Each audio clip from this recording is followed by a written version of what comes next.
Hello students, welcome to today's lecture. तो पिछले lecture में जो है ना हम लोगों ने काफ़ी सारे इंट्रोडक्शन वाले जो है पॉइंट को समझा था और आज है इंट्रोडक्शन का लेक्चर नंबर 2। इसमें आज हम लोग पढ़ेंगे कि बहुभुज क्या होता है। ठीक है, तो देखो, तो बहुभुज क्या होता है, ठीक है ना। इसको समझने से पहले सबसे पहले हमको समझना होगा कि रेखाखंड क्या होता है। ठीक है, तो देखो यहाँ पे हम लोग क्या लिखेंगे कि रेखा खंड क्या होता है।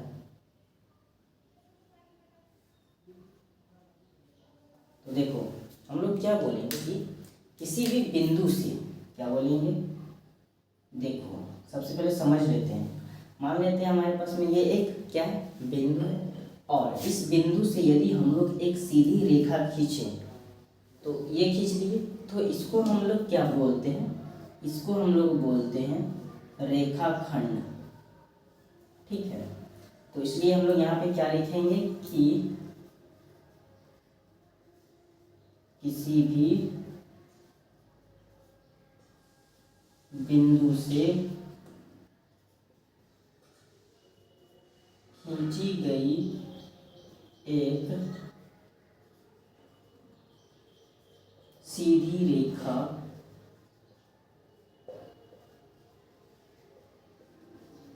रेखाखंड कहलाती है। ठीक है, और इसको मिटा देते हैं और यहाँ पे हम लोग एक सिंगल पॉइंट मान लेते हैं और इससे जो है एक सीधी रेखा खींच दिए और इसको हम लोग रेखाखंड बोल दिए।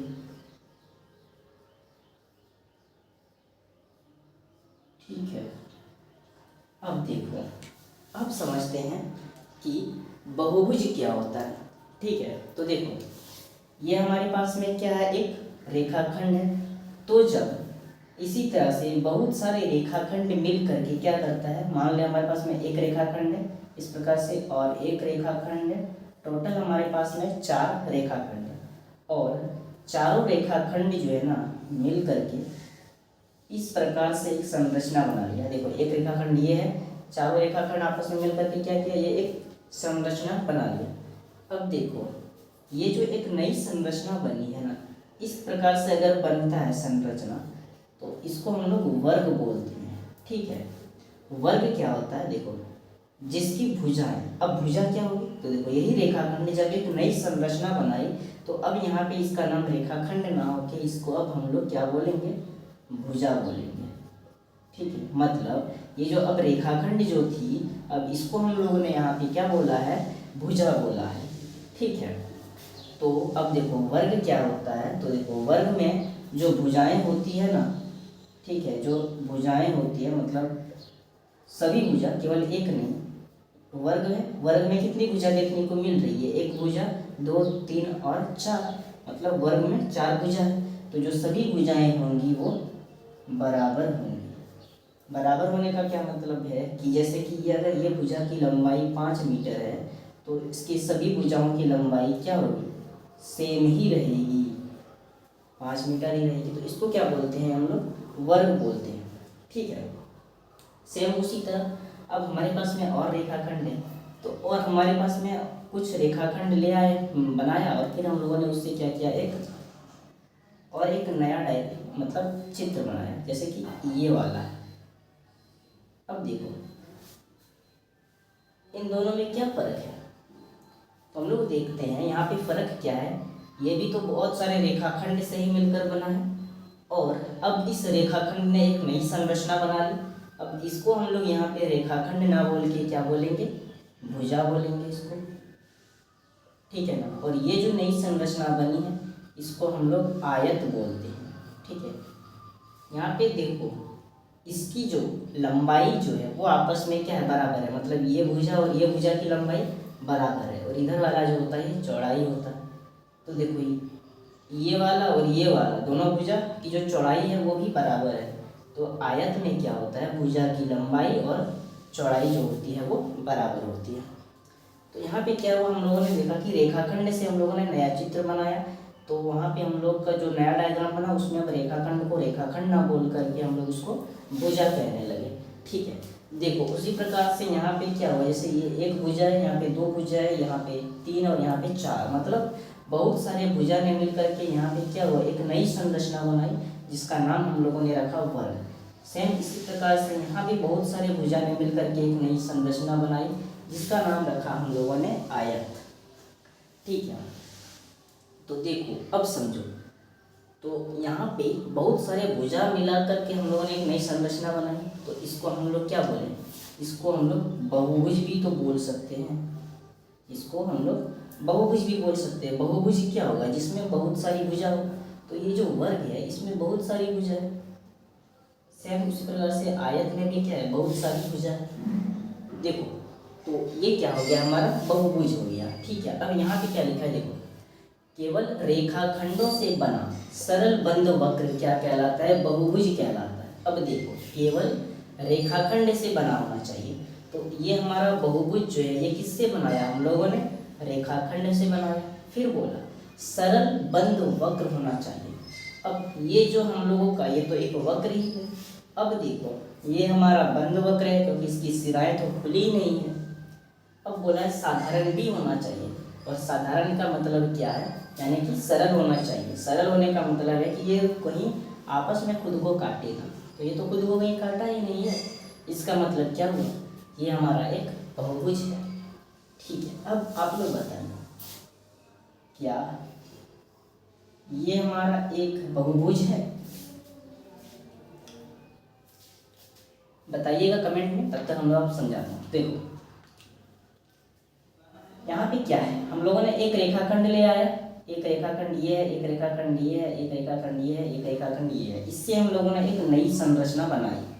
ठीक है, अब इसमें एक नई संरचना बन गई तो इसका नाम यहाँ रेखाखंड ना होके भुजा कहलाया। और यहाँ पे बहुत सारी भुजाएं हैं तो इसको हम लोग डेफिनेटली बहुभुज बोलेंगे। ठीक है, अब देखते हैं ये बहुभुज के लिए जो परिभाषा है इस पे ये फिट होता है या नहीं। देखो बहुभुज बनाने के लिए रेखाखंड होना चाहिए, तो रेखाखंड से बनाया। फिर वो सरल बंद वक्र होना चाहिए, सरल बंद वक्र, वक्र है ये, बंद भी है हमारा, और सरल होना चाहिए, मतलब कहीं भी खुद को नहीं काटना चाहिए।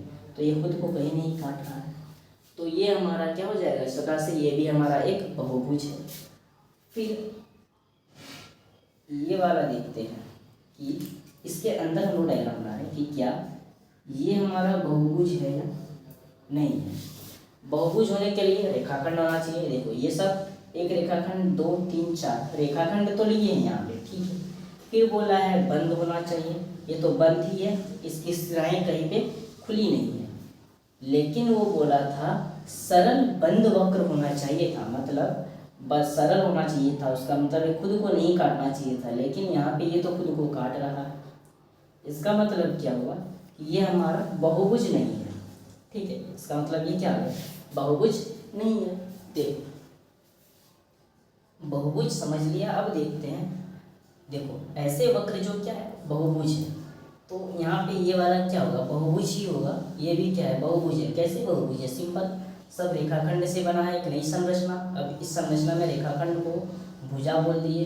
अब यहाँ पे बहुत सारा भुजा है, 1 2 3 4 4 भुजा है, तो बहुभुज बोले। देखो सरल भी है, बंद भी है। सरल का मतलब कहीं खुद को नहीं काट रहा है, सेम है। ये सब क्या हो गया, बहुभुज है। इसी प्रकार से इसका नाम क्या हो जाएगा, देखो ये हम लोग का वर्ग कहलाएगा। वर्ग क्यों है, क्योंकि इसकी चारों भुजाएं जो है बराबर है। इसको हम लोग आयत बोलते हैं। आयत क्यों बोला, देखो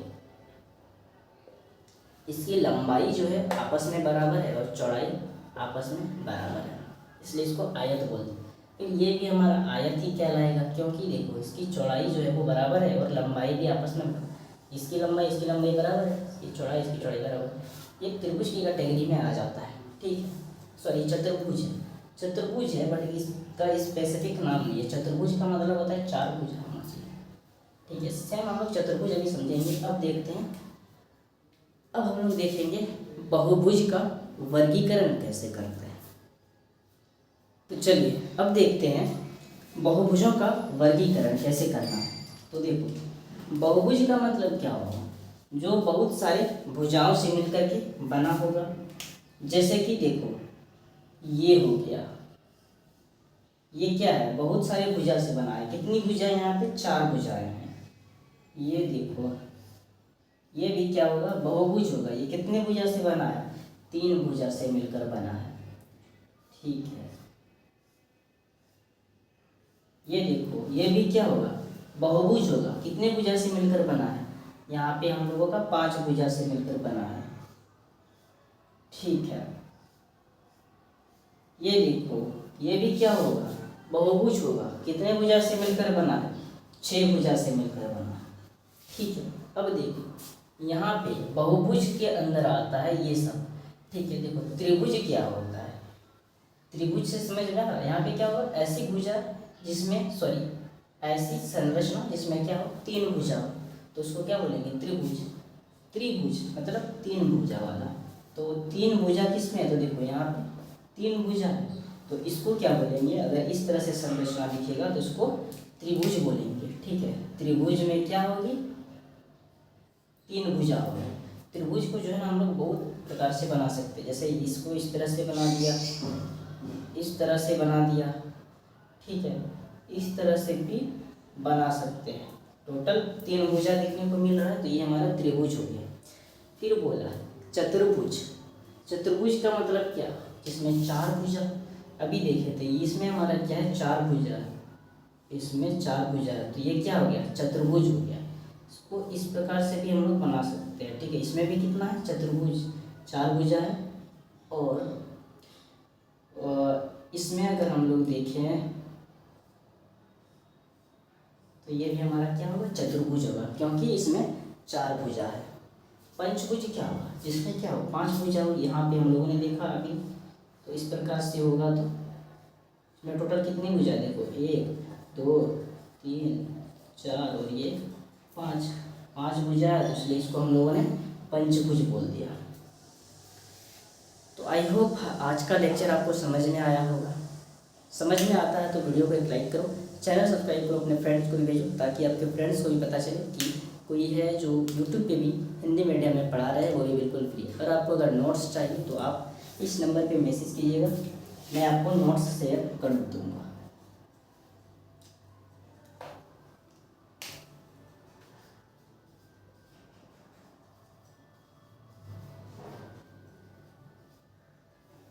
इस पे मैसेज करना है, इसके लिए फॉर नोट्स, अदरवाइज मैसेज मत कीजिएगा। ठीक है, मिलते हैं नेक्स्ट लेक्चर में, तब तक के लिए जय हिंद।